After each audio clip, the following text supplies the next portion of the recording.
Film red की कहानी शुरू होती है उत्तर प्रदेश में लखनऊ में और अभी वक्त होता है सन 1981 का और हम देखते हैं कि सुबह सवेरे एक आदमी तैयार हो रहा है। ये सरकार के इनकम टैक्स वाले महकमे में अफसर होता है। इनकम टैक्स वाले दूसरे मुलाजिम एक जगह पर इकट्ठे हुए होते हैं कि अफसर उनके पास जाता है और अब वो गाड़ियों में बैठकर एक जगह पर रेड यानी कि छापा मारने जा रहे होते हैं। दो आदमी उनको उन गाड़ियों में जाते हुए देख लेते हैं। एक ये देखने के लिए उन गाड़ियों के पीछे जाता है कि वो गाड़ियां कहाँ जा रही हैं, जिसके बाद वो आदमी किसी को कॉल करके इस बारे में खबर देता है। और फिर हम एक जगह पर लोगों को ट्रकों के अंदर सामान डालते हुए देखते हैं और फिर सामान समेत उन ट्रकों को वहाँ से ले जाया जाता है। जिसके बाद कहानी एक महीना पीछे आ जाती है और अब हमें उस अफसर का चेहरा नजर आता है। इसका नाम होता है अमेय पटनायक। दोस्तों, इस फिल्म में जो रेड दिखाई गई है वो रेड असली जिंदगी में हुई थी, इसलिए ये कहानी सुनने का आपको मजा आएगा। पटनायक एक क्लब में जाता है लेकिन उसे क्लब के बाहर ही रोक लिया जाता है क्योंकि उसने चप्पल पहनी होती है और क्लब में बिना शूज के यानी के बंद जूते के बगैर अंदर जाना मना होता है। लेकिन फिर पटनायक के पास वो आदमी आता है जिसने उसे बुलाया था और वो पटनायक को तोहफे के तौर पर जूते लेकर देता है। लेकिन पटनायक उससे कहता है सरकारी ऑफिसर के लिए तोहफा रिश्वत होती है और पटनायक उसे जूतों के पैसे देता है। और यहाँ पटनायक लखनऊ के सबसे बड़े जमींदार ठेकेदार कारोबारी बाहुबली से मिलता है जिसका नाम होता है रामेश्वर सिंह उर्फ ताऊ जी। इसके पास 51 MLA का सपोर्ट होता है और ये पार्लियामेंट के मेंबर भी होते हैं। बस इतना समझ लो कि ये लखनऊ का सबसे ज्यादा ताकतवर आदमी होता है। वहाँ पर पीने के लिए चीज मौजूद होती है लेकिन पटनायक अपनी अलग से चीज पीता है और जब वो पटनायक से इस बारे में बात करते हैं तो पटनायक कहता है मैं वही पीता हूँ जो खरीद सकूँ। जाहिर है कि पटनायक एक ईमानदार आदमी होता है। दोस्तों, वीडियो को लाइक जरूर करना और हमारे चैनल को सब्सक्राइब करके बेल आइकन जरूर दबाना ताकि जब भी हमारी नई वीडियो आए तो आपको उसके बारे में पता चल जाए। अमेय पटनायक की एक बीवी भी होती है जिसका नाम होता है मालिनी पटनायक। दोस्तों, पटनायक का लखनऊ में ट्रांसफर यानी कि तबादला हुआ होता है और अब वो अपने महकमे में जाकर दूसरे मुलाजिमों को मिलता है जिनमें एक का नाम होता है ललन सुधीर जो कि सीनियर असिस्टेंट होता है। इनका नाम होता है मुक्ता यादव और ये असिस्टेंट होती हैं। और इसका नाम होता है सतीश मिश्रा जिसने इंस्पेक्टर के तौर पर अभी अभी ज्वाइन किया होता है। पटनायक उनसे जो बातें कहता है उससे ये तो जाहिर हो जाता है कि वो अब रेड यानी के छापे डालेगा और ये डिपार्टमेंट अब टैक्स की चोरी बर्दाश्त नहीं करेगा। पटनायक के जाने पर ललन पटनायक की बातों का मजाक बनाता है। पटनायक उसकी बातें सुन लेता है और वो वापस आकर उसे एक मैगजीन दिखाता है जिसमें पटनायक के बारे में लिखा गया होता है और उसके कवर पे पटनायक की तस्वीर भी होती है। और पटनायक उससे कहता है 7 साल में 49 बार ट्रांसफर हुआ है हमारा, जब तक मेरा 50वीं बार ट्रांसफर नहीं हो जाता इस शोर की आदत डाल लीजिए। इसके बाद ललन एक आदमी के पास जाता है और आने वाले वक्त में होने वाली रेडों के बारे में खबर देने के लिए ललन उससे पैसे मांगता है, आधे पैसे अभी और आधे पैसे खबर देने के बाद। रात को कोई पटनायक को कॉल करके कहता है कि मेरे पास टैक्स चोरी की बड़ी जानकारी है। वो पटनायक को मंदिर आने के लिए कहता है। पटनायक मंदिर जाता है और वहाँ उसे एक आदमी कुछ चीजें देता है। उसमें होती है एक चिट्ठी और वो गाड़ी में बैठकर उसे पढ़ता है। उस चिट्ठी में कुछ नाम लिखे होते हैं जिनके वो नाम होते हैं। पटनायक अपने महकमे में जाकर उनकी जानकारी निकालता है और अब वो उनके बारे में जानना शुरू कर देता है। पटनायक की बीवी उससे इस बारे में जानना चाहती होती है लेकिन वो अपनी बीवी को भी नहीं बताता क्योंकि वो असूलों वाला आदमी होता है। और अगली सुबह जब वो अखबार उठाता है तो उसमें से भी उसे एक चिट्ठी मिलती है। उसमें एक आदमी से मूंगफली खरीदने के लिए लिखा होता है। पटनायक जाकर उस आदमी से मूंगफली खरीदता है। जिस कागज में वो मूंगफली होती है पटनायक उस कागज पर लिखा हुआ पढ़ता है और उसे पता चलता है कि उनके बेनामी कारोबार भी बेशुमार हैं। पटनायक अब और जानकारी इकट्ठी करने लगता है और वो उनकी जमीनों और उनके कारोबार वाली जगहों पर भी जाता है। असल में वो अपने तौर पर तफ्तीश कर रहा होता है। पटनायक को ये पता चल जाता है कि टैक्स की चोरी हो रही है। दोस्तों, अमेय पटनायक इनकम टैक्स में डिप्टी कमिश्नर होता है। ये वक्त होता है सन 1981 का और इसकी तनख्वाह होती है 1500 रुपए। और जानकारी के मुताबिक इस रेड से 420 करोड़ तक का माल मिलने वाला था। लेकिन पटनायक परेशान होता है क्योंकि इस रेड को सर अंजाम देने में रिस्क भी बहुत ज्यादा होता है। लेकिन उस आदमी से दोबारा बात होती है और वो पटनायक से कहता है आप रेड तो डालिए, आपको सारी जानकारी घर के अंदर मिल जाएगी। पटनायक अब परेशान होता है लेकिन जब वो अपनी बीवी से इस बारे में बात करता है तो फिर वो इस रेड के लिए तैयार हो जाता है। पटनायक इस रेड को सर अंजाम देने के लिए इजाजत लेने के लिए जाता है और उसे इजाजत मिल जाती है। और अब पटनायक अपने महकमे के मुलाजिमों को सुबह 5:15 बजे दफ्तर आने के लिए कहता है और वो उनको ये नहीं बताता कि रेड मारनी कहाँ है क्योंकि इस बारे में उन्हें तब पता चलेगा जब वो रेड मारने जा रहे होंगे। और इसके बाद ललन अलग अलग लोगों को इस बारे में खबर देता है और होशियार रहने के लिए कहता है। और अब कहानी वहीं पे पहुंच जाती है जहां से शुरू हुई थी। तारीख होती है 9 अक्टूबर और सन होता है 1981। सुबह सवेरे का वक्त होता है और पटनायक जाने से पहले अपनी बीवी को गले लगाता है। वो दफ्तर जाता है और वहाँ से अपने ऑफिसर्स के साथ वो रेड मारने के लिए निकल पड़ता है। और जैसा कि मैंने कहानी के शुरू में बताया था, एक आदमी देखता है कि वो गाड़ियाँ किस तरफ जा रही हैं और फिर वो किसी को इस बारे में खबर कर देता है। लेकिन ये उन खबरियों को बेवकूफ बनाने की एक चाल थी और पटनायक गाड़ियों को सीतागढ़ की तरफ मुड़वा देता है। और अब वो अपने ऑफिसर्स को उनके लिफाफे खोलने के लिए कहता है। सामने ताऊ जी का घर नजर आ रहा होता है और वो अब जान जाते हैं कि वो वहाँ रेड मारने जा रहे हैं। एक ऑफिसर गाड़ियाँ रुकवा देता है और वहाँ जाने से मना कर देता है। उसके मुताबिक ताऊ जी ने ही उसे पढ़ाया लिखाया और उसके भाई को काम पे रखा, और अगर उन्हें इस बारे में पता चला तो उसको उसके परिवार को मार डालेंगे। वो कहता है नौकरी से सस्पेंड करना है तो कर दीजिए, लेकिन हम रेड पे नहीं जाएंगे। जिसपे पटनायक सतीश को इसके सस्पेंशन का नहीं बल्कि डिसमिस यानी कि मुअत्तल करने का ऑर्डर बनाने के लिए कहता है। अब कहानी होती है उत्तर प्रदेश सीतागढ़ में। अब पटनायक ताऊ जी के घर का दरवाजा खड़काता है और तलाशी वाले वारंट के बारे में बताता है। अंदर काफी आदमी होते हैं, लेकिन पटनायक के पास इनकम टैक्स वाले मुलाजिमों के साथ साथ पुलिस वाले भी होते हैं। ताऊ जी के घर का गेट खोल दिया जाता है और अब वो अंदर आते हैं। जब पटनायक ताऊ जी से बात करता है तो वो बहुत अकड़ दिखाता है और कहता है इस घर में सरकारी अफसर मच्छर मारने नहीं आ सकता, ये यहाँ पर रेड मारने आए हैं। लेकिन पटनायक के पास वारंट होता है। पटनायक उन्हें उनके हक बताता है, जिनमें से एक मुलाजिमों की तलाशी लेना भी होता है। पटनायक ताऊ जी को 2 गवाहों को बुलाने के लिए कहता है। ताऊ जी कहते हैं बुला ले जिसको बुलाना है। जिसपे पटनायक एक पुलिस वाले से एक कॉलेज के प्रिंसिपल और एक स्कूल के हेडमास्टर को बुलाने के लिए कहता है। अब वो होते हैं ताऊ जी के घर के अंदर और ताऊ जी अब उनको अपने घर वालों के बारे में बताते हैं। पटनायक वहाँ पड़े टेलीफोन की तार तोड़ देता है और फिर वो उन्हें असूल समझाता है, जो कि होते हैं कि वो किसी से फोन पर बात नहीं कर सकते,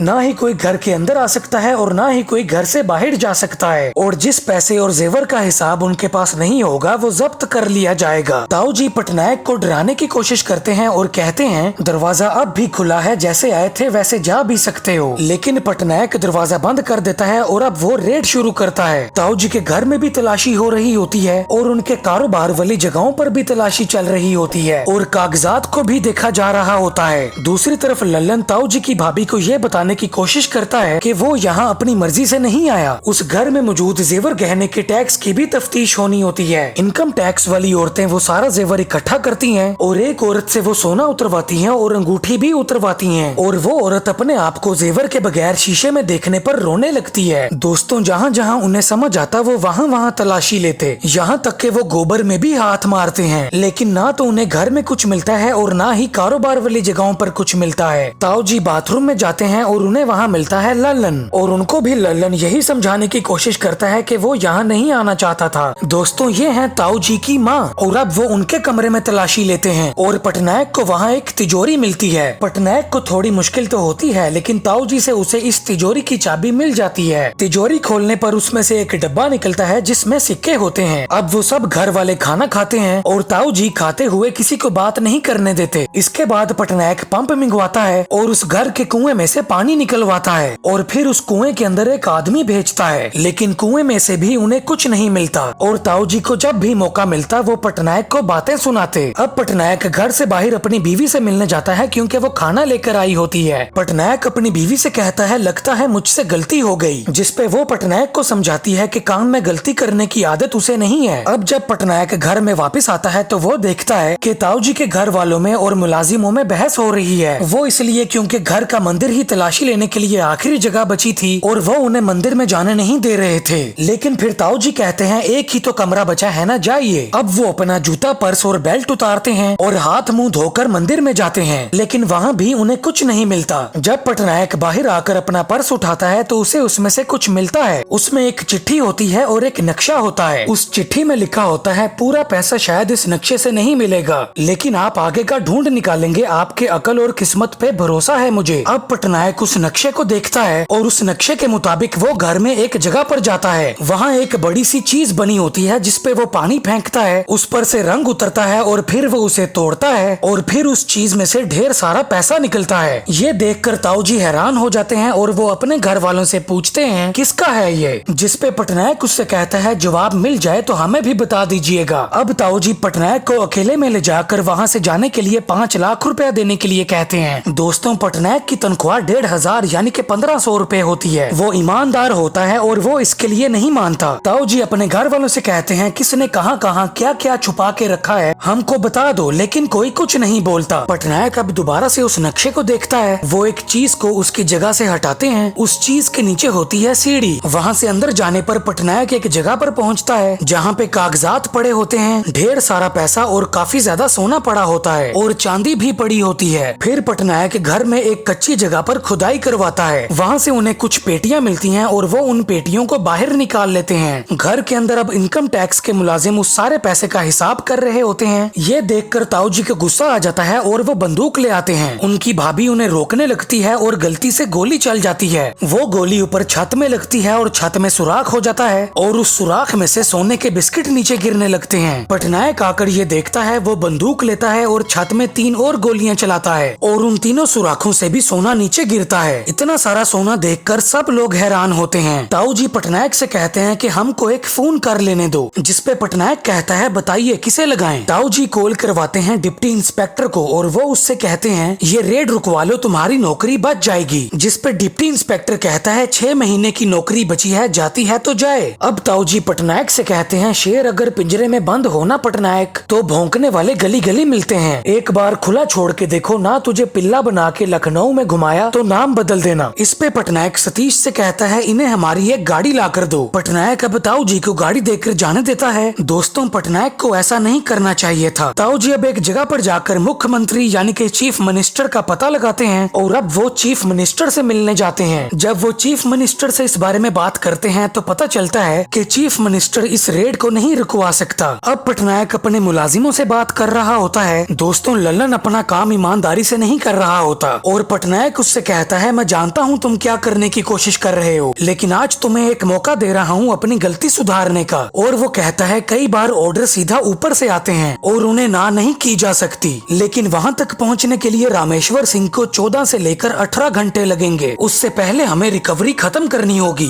दूसरी तरफ ताऊ जी बात करते हैं फाइनेंस मिनिस्टर यानी कि वित्त मंत्री से और अब पटनायक को कॉल आती है फाइनेंस मिनिस्टर की, लेकिन वो भी पटनायक को नहीं रोक पाते। रात को जब सब सो रहे होते हैं तो ताऊ जी के घर की एक लड़की तारा पटनायक के पास आती है, लेकिन वहाँ ताऊ जी की माँ आ जाती है और पटनायक वहाँ से चला जाता है। और अगली सुबह मालिनी पटनायक को कॉल करके वापस आने के लिए कहती है, लेकिन पटनायक कहता है कुछ नहीं होगा मुझे। दूसरी तरफ ताऊ जी दूसरे शहर में खुद फाइनेंस मिनिस्टर से मिलने जाते हैं और वो ताऊ जी को समझाने की कोशिश करता है कि वो पटनायक पे ज्यादा दबाव नहीं डाल सकता। दूसरी तरफ घर में ताऊ जी की माँ पटनायक के हाथ से वो नक्शा पकड़ लेती हैं। वो उस नक्शे को देखती हैं और पटनायक से बात करती हैं और उनसे पटनायक को एक खंबे और एक सीढ़ी के बारे में पता चलता है जो बिना किसी वजह के बने होते हैं। अब वो उनको तुड़वाता है। उस खंबे में से कीमती चीजें और पैसा निकलता है और उन सीढ़ियों में से बहुत सारा सोना निकलता है। अब पटनायक ताऊ जी के सबसे छोटे भाई सूरज सिंह के पास जाता है। वो उसे ये एहसास दिलाते हैं कि उसके नाम पे काफी जुर्म हो रहे हैं और ये कि उस पर देशद्रोह यानी कि मुल्क से गद्दारी का इल्जाम लगेगा, जिस पर वो जो जानता होता है वो बताने के लिए तैयार हो जाता है। और अब पता चलता है कि पटनायक ने खाली कागजात को लेकर उसे डराने के लिए उसके सामने नाटक किया। उससे उन्हें एक दीवार का पता चलता है और उसे तोड़ने पर उसमें से भी बहुत सारी चीजें निकलती हैं। वो दरवाजे का ताला तोड़कर एक कमरे में जाते हैं और तलाशी करने पर वहाँ से भी उन्हें बहुत सारा माल मिलता है। दोस्तों, दूसरी तरफ ताऊ जी एक आदमी के पास गए थे और वो उससे प्रधानमंत्री यानी कि प्राइम मिनिस्टर से मिलवाने के लिए कहते हैं, लेकिन वो ताऊ जी को समझा देता है कि वो ऐसा नहीं कर सकता।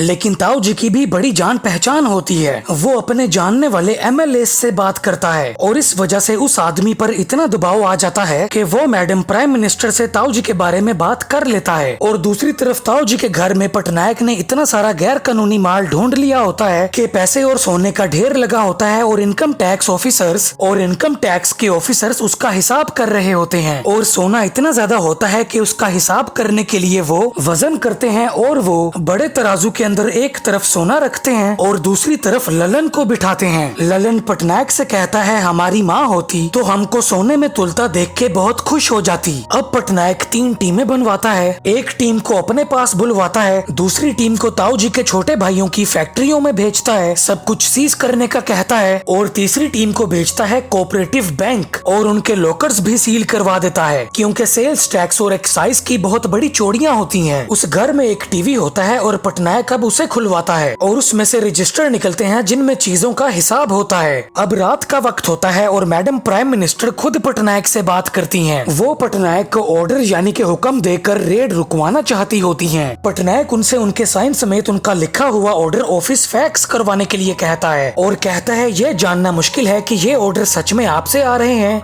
या कोई आपकी आवाज निकालकर एसएससी को बचाने की कोशिश कर रहा है। प्राइम मिनिस्टर की कॉल आने पर ताऊ जी के भाई खुश हुए थे, लेकिन अब इनकम टैक्स के ऑफिसर्स खुश होते हैं। अब क्योंकि पटनायक कानून के हिसाब से चल रहा होता है, मैडम प्राइम मिनिस्टर के मुताबिक वो उस पर दबाव नहीं डाल सकती। ताऊ जी उनसे बात करने की कोशिश करते हैं लेकिन वो उनका कोई जवाब नहीं देती। अब रेड का तीसरा दिन होता है और ताऊ जी पटनायक को कॉल करके उससे उसकी बीवी के बारे में बात करते हैं। पटनायक अपने ऑफिसर्स को अपनी बीवी के पास भेजता है, लेकिन पटनायक के घर पहुंचने पर वो देखते हैं कि घर को ताला लगा हुआ है। पटनायक की बीवी होती है टैक्सी में और उस पर हमला होता है। 4 आदमी उसे नुकसान पहुंचाना चाह रहे होते हैं, लेकिन फिर टैक्सी वाला टैक्सी को एक जगह में ले जाता है, जिसके बाद वो वहां से चले जाते हैं। वहां उसकी मरहम पट्टी होती है और वो पटनायक को कॉल करके अपनी हालत के बारे में बताती है। वो पटनायक से कहती है अब चाहे जो भी हो जाए तुम भी उसका हुलिया बिगाड़ना। पटनायक अपनी बीवी को पुलिस की हिफाजत दिलवा देता है और घर पहुंचकर जब वो पटनायक से फोन पर बात कर रही होती है तब वहाँ पटनायक के पास आते हैं ताऊ जी। पटनायक ताऊ जी से कहता है रेड से पहले सिर्फ जुर्माना था, अब हमले के बाद जेल होगी। उस घर से मिलने वाले गैर कानूनी माल को डब्बों में डाल दिया जाता है और डब्बों को सील कर दिया जाता है। अब जब वो सब खाना खा रहे होते हैं तो ताऊ जी कहते हैं हमारे अपने ही हमारे धंधे से लूटा हुआ माल हमारे घर में दबा के बैठे हैं और कोई हमारा अपना ही भेदी बन के उस अफसर को जाके सारी खबर देता है। दूसरी तरफ इनकम टैक्स वाले अपना काम कर रहे होते हैं। पटनायक अब ताऊ जी के पास जाता है और उनमें बातें होती हैं। ताऊ जी पटनायक को $5 लाख देने की बात करते हैं और कहता है पुश्तें खाएंगी जिंदगी भर, लेकिन पटनायक नहीं मानता और फिर वो ताऊ जी की मरी हुई बीवी के बारे में बात करता है, जिसपे ताऊ जी गुस्से में आ जाते हैं और पटनायक पूछता है शुरू किसने किया था। अब होता है इस रेड का चौथा दिन। ताऊ जी पटनायक से कहते हैं बाहर कैसे जाओगे। असल में ताऊ जी के घर के बाहर ट्रक भर भर के आदमी आ रहे होते हैं, ये ताऊ जी के ही आदमी होते हैं। पटनायक उन्हें समझाने की कोशिश करता है कि ये सारा माल वो उनकी ही भलाई के लिए लेकर जा रहे हैं, लेकिन वो पटनायक की बात मानने के लिए तैयार नहीं होते। उनके पास डंडे और हथियार होते हैं और वो अंदर आने की कोशिश कर रहे होते हैं, जबकि वहाँ मौजूद पुलिस वाले गेट बंद कर देते हैं। वो मदद मांगने के लिए कॉल करने की कोशिश करता है, लेकिन कॉल नहीं हो पाती क्योंकि बाहर लोगों ने खंबा गिराकर तार काट दी थी।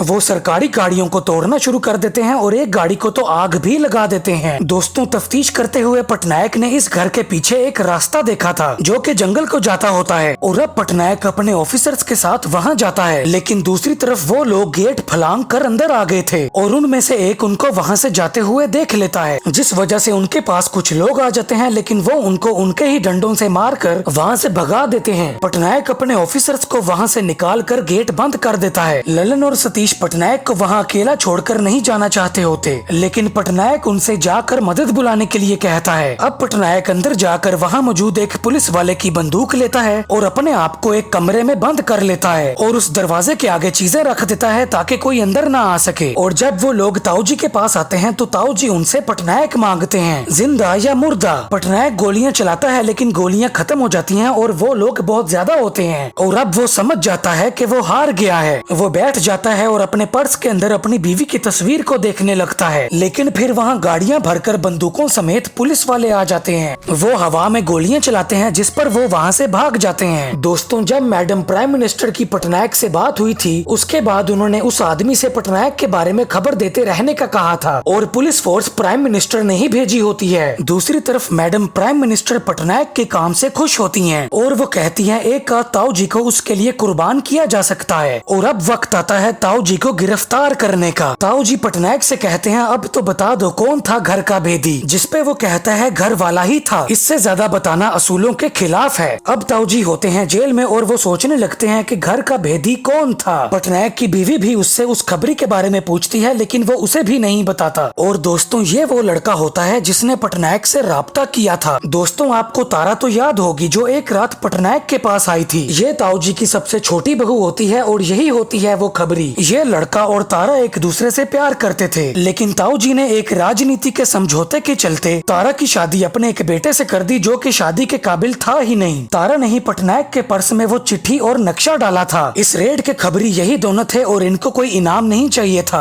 और पटनायक ने उससे कहा था जब तक तारा जिंदा है ये बात सिर्फ मुझ तक रहेगी। और अब अमेय पटनायक का एक और दफा ट्रांसफर हो जाता है। फिल्म के आखिर में कुछ बातें लिखी हुई नजर आती हैं जिनसे पता चलता है कि जिस इनकम टैक्स ऑफिसर का किरदार हमने अमेय पटनायक के तौर पर देखा है उसने खबरी का नाम तब तक नहीं बताया जब तक कि वो मर नहीं गई। सन 1980 के बाद के शुरुआती सालों में इनकम टैक्स के छापों के दौरान कई मारपीट के वाकयात हुए और तलाशी और जब्त करने वाले डिपार्टमेंट की तरफ से की गई FIR जिसका सबूत है। एक मौके पर 3 इनकम टैक्स ऑफिसर्स को सीमेंट मिक्सर में डाला जाने वाला था, लेकिन इनकम टैक्स की असिस्टेंट कमिश्नर औरत ने एक स्पीच यानी कि तकरीर दी और वो बच गए। और वो पॉलिटिशियन यानी कि राजनेता जिसके उकसाने की वजह से वहाँ बहुत सारे लोग इकट्ठे हो गए थे, उसने पुलिस स्टेशन में उस असिस्टेंट कमिश्नर औरत की हाजिर दिमागी को लेकर उसकी तारीफ की थी। और ये फिल्म ऐसे अनसुने गुमनाम ऑफिसर्स को उनकी बीवियों और उनके परिवारों को डेडिकेट की गई है, क्योंकि इन्हीं की कोशिशों की वजह से मुल्क की इकोनॉमी का पहिया चलता रहता है। और इस तरह इस फिल्म का एंड होता है। दोस्तों वीडियो को लाइक जरूर करना और हमारे चैनल को सब्सक्राइब करके बेल आइकन जरूर दबाना ताकि जब भी हमारी नई वीडियो आए तो आपको उसके बारे में पता चल जाए। और अगर आपने इसी तरह की और वीडियोस देखनी है तो लेफ्ट या राइट जो सी मर्जी वीडियो को क्लिक कर लो।